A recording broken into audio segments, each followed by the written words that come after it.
आइए हम इस बात पर करीब से नजर डाले दें कि जो लोग परमेश्वर का विरोध करते हैं वे क्या करेंगे।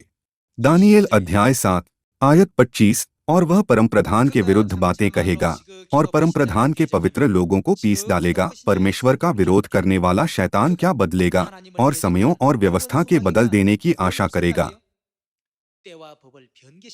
संसार में लोग बदली हुए व्यवस्था का पालन कर रहे हैं।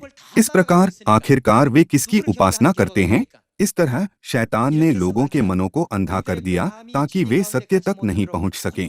शैतान ने सत्य को पूरी तरह से नष्ट करने के लिए नियत समय और व्यवस्था को बदल दिया। चाहे हम उन्हें कितना भी सिखाएं कि शैतान ने परमेश्वर के नियमों को बदल दिया है, लेकिन वे हमारे सच्चे वचनों को स्वीकार नहीं करते। आइए हम प्रेरितों के काम अध्याय 4 में भी देखें।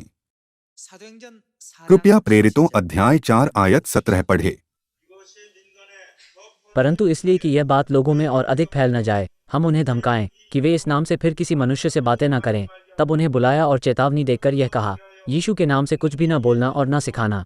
परंतु पतरस और यूहन्ना ने उनको उत्तर दिया, तुम ही न्याय करो। क्या ये परमेश्वर के निकट भला है कि हम परमेश्वर की बात से बढ़कर तुम्हारी बात मानें? क्योंकि यह तो हमसे हो नहीं सकता कि जो हमने देखा और सुना है वो न कहें।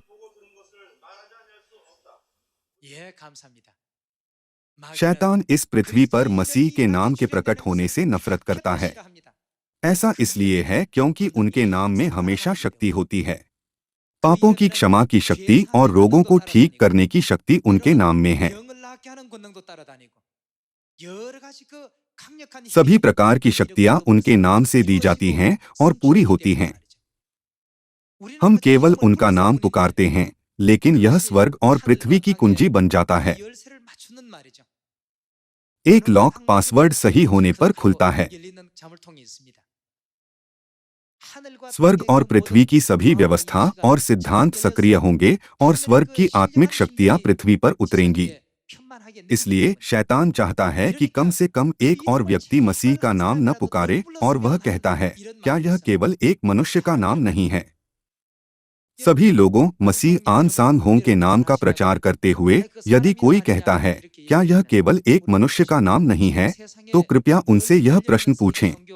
दुनिया के धर्मों में से जिनके बारे में लोग बात करते हैं, एक नाम बताएं जो मनुष्य का नाम नहीं है। एक नाम बताइए।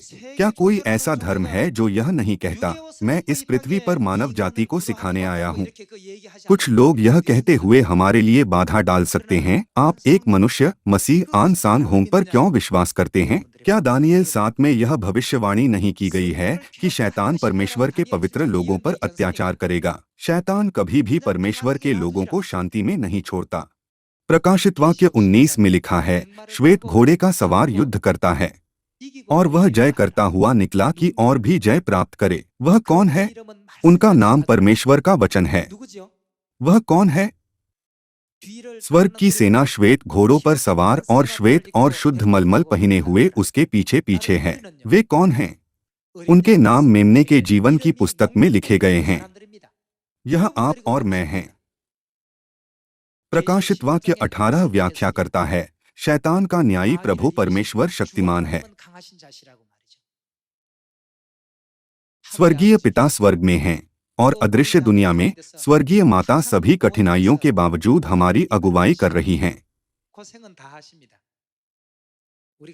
आइए हम हमेशा परमेश्वर के बारे में सोचें जो हमारे विजयी होने तक कठिनाइयों और दर्द से गुजरते हैं और हमारे लिए विजय का मार्ग खोलने के उनके अनुग्रह को भी कभी न भूलें।